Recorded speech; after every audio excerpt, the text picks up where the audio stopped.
রাজ্যে বকেয়া আদায়ের দাবিতে প্রধানমন্ত্রী নরেন্দ্র মোদীর সঙ্গে সাক্ষাৎ করেন মমতা বন্দ্যোপাধ্যায়।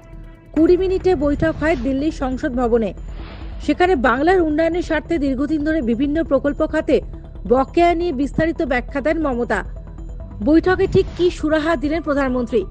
সংসদ ভবন থেকে বেরিয়ে এদিন সাংবাদিকদের মুখোমুখি হন মমতা বন্দ্যোপাধ্যায়। তিনি বলেন, আমি 155 বার ব্যাখ্যা দিয়েছি, আজকে আবার দিয়ে এলাম। 100 দিনের কাজ, আবাস যোজনা প্রকল্প, হেলথ মিশন, ফিনান্স কমিশন সহ একাধিক প্রকল্পে কেন্দ্রের অর্থ বকেয়া রয়েছে। রুপিয়া নেহি মিলা হ্যায়। যা যা ব্যাখ্যা চেয়েছিল সব দিয়েছি। আগেও 3 বার প্রধানমন্ত্রীর সঙ্গে এই মর্মে দেখা করেছি, আজ আবার করে এলাম। মমতা বলেন, প্রধানমন্ত্রী নরেন্দ্র মোদী জানিয়েছেন এই বকেয়া নিয়ে একটি জয়েন্ট কমিটি গঠন করা হবে, যেখানে রাজ্যের একজন অফিসার এবং কেন্দ্রের অফিসার প্রতিনিধি থাকবেন। আলোচনার মাধ্যমে একটি সিদ্ধান্তে আসা হবে। আমরা দ্রুততার সঙ্গে এই কাজ সম্পন্ন করতে অনুরোধ জানিয়েছিল প্রধানমন্ত্রীকে।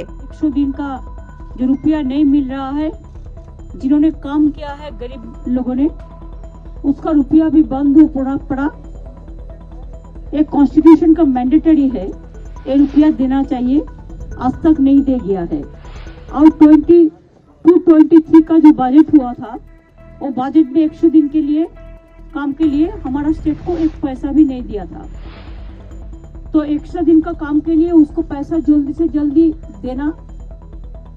दूसरी है, आवास योजना का स्कीम बंद कर दिया गया है, रूरल डेवलपमेंट का स्कीम बंद कर दिया है, और हेल्थ मिशन का प्रोग्राम भी बंद कर दिया है, रुपया नहीं दे रहा है।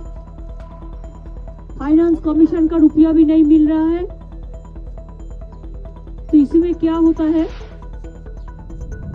कि अगर कोई गलती हो तो आप रुपया रुक दो, लेकिन 155 टीम्स ऑलरेडी विजिटेड बंगाल। जो भी क्लैरिफिकेशन मांगा हम लोगों ने, पूरा ऑफिसर ने वो क्लैरिफिकेशन दिया, बात भी किया है। आज तक कुछ नहीं मिला। हम पहले भी तीन दफे प्राइम मिनिस्टर को मीट किया है, और एक दफे भी मीट करके जा रहा हूँ। पीएम ने आज कहा है कि उनका ऑफिसर और हमारा ऑफिसर मिलकर एक ज्वाइंट मीटिंग होगा, उसमें अगर कोई क्लैरिफिकेशन की जरूरत हो। मैंने बोला क्लैरिफिकेशन तो हमने 195 बार दे दिया, तो उसका बाद भी जरूरत हो तो एक मीटिंग जरूर कर सकता है officer to officer, and they can decide the formula in federal structure. 1,16,000 crore টাকা বকেয়া রয়েছে। গরিব মানুষের এই টাকা একটু তাড়াতাড়ি পৌঁছে দিলে ভালো হয়, এটাও অনুরোধ জানিয়েছি। ইন্ডিয়া জোটের বৈঠকে 24 ঘন্টার মধ্যেই এবার প্রধানমন্ত্রী নরেন্দ্র মোদীর সঙ্গে সাক্ষাৎ করলেন মমতা বন্দ্যোপাধ্যায়। সঙ্গে ছিলেন অভিষেক বন্দ্যোপাধ্যায় সহ 10 তৃণমূল সাংসদ। কেন্দ্র হাত গুটিয়ে বসে থাকায় রাজ্যে উন্নয়ন থমকে রয়েছে বলে একাধিকবার অভিযোগ করেছেন মমতা বন্দ্যোপাধ্যায়। এর আগে বকেয়া আদায়ের দাবিতে দিল্লির দরবারে পৌঁছেছিলেন অভিষেক। তার নেতৃত্বে দিল্লিতে আন্দোলনও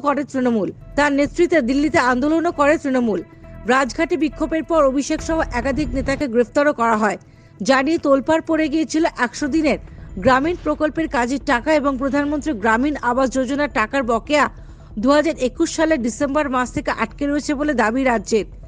কেন্দ্রের থেকে এই মর্মে 7,000 কোটি টাকা বকেয়া রয়েছে বলে জানানো হয়েছে, যার মধ্যে 3,000 কোটি টাকা 100 দিনের শ্রমিকদের মজুরি বাবদ এবং 3,500 কোটি টাকার বিভিন্ন নির্মীয়মান সামগ্রীর জন্য বকেয়া রয়েছে বলে খবর।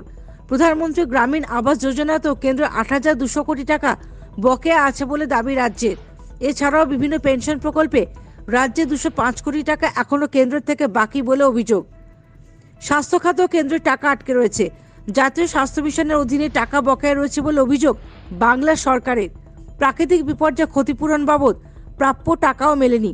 আমফানের সময় যে ক্ষয়ক্ষতি হয়েছে তার সব টাকা এখনো রাজ্যকে দেওয়া হয়নি বলেও বুধবারের বৈঠকে জানালেন মুখ্যমন্ত্রী। 1,16 करोड़ रुपया बाकी है, 16,000।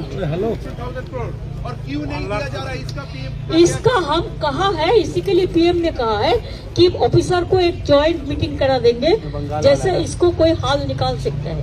Bureau report, the United India news.